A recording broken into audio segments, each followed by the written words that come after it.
So a civil affairs team. Let's talk about what a civil affairs team is. So on your normal civil affairs team, you'll have four-man team, four-man, woman, however you want to say it. I just say man because I've been doing it my whole life. I say guys, and I mean man and woman. You'll have a four-man team, right? You'll have your team leader, which will be an officer, usually a captain. And then you will have your team sergeant, usually be like an E6, E7. Oh yeah, don't forget, right now, go hit that like button, hit that subscribe button.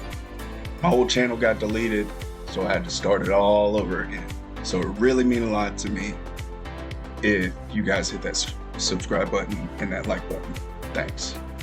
Then you'll have your Canco, which will usually be like your E5, E6, maybe even E7. It just depends. And then you're gonna have your medic, which is gonna be your special operations combat medic, your soccer medic.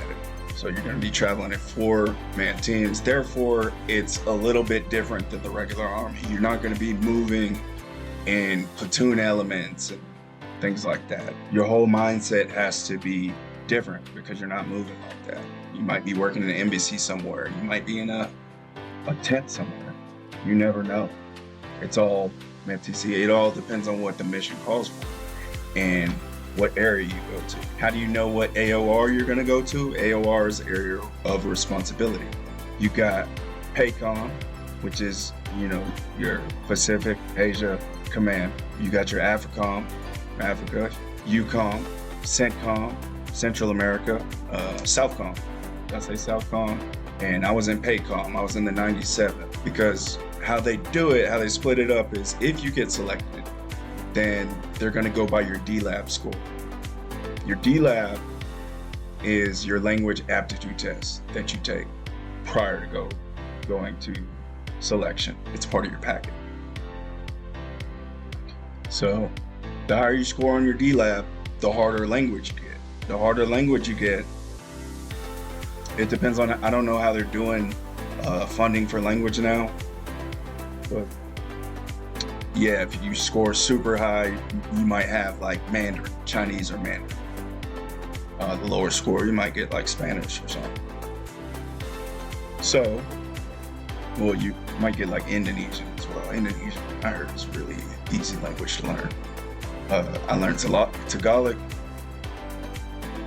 The language course will end up being 6. I forget how long it is, actually.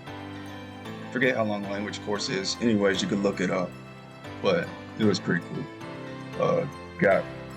It says here, you got Russian, French, Indonesian, Spanish, multiple dialects of Arabic, Chinese, Mandarin, Persian, Farsi, Korean, Tagalog, Thai, Urdu, and Brazilian and Portuguese.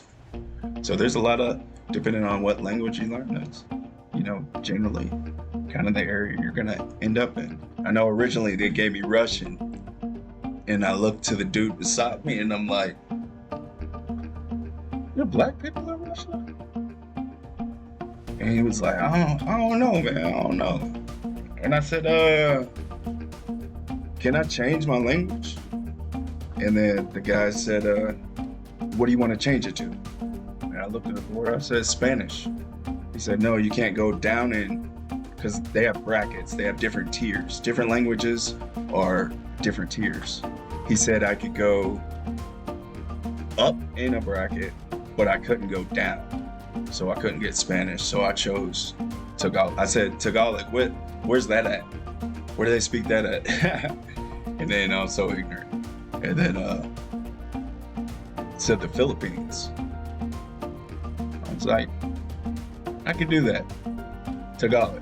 And then that's how I got Tagalog.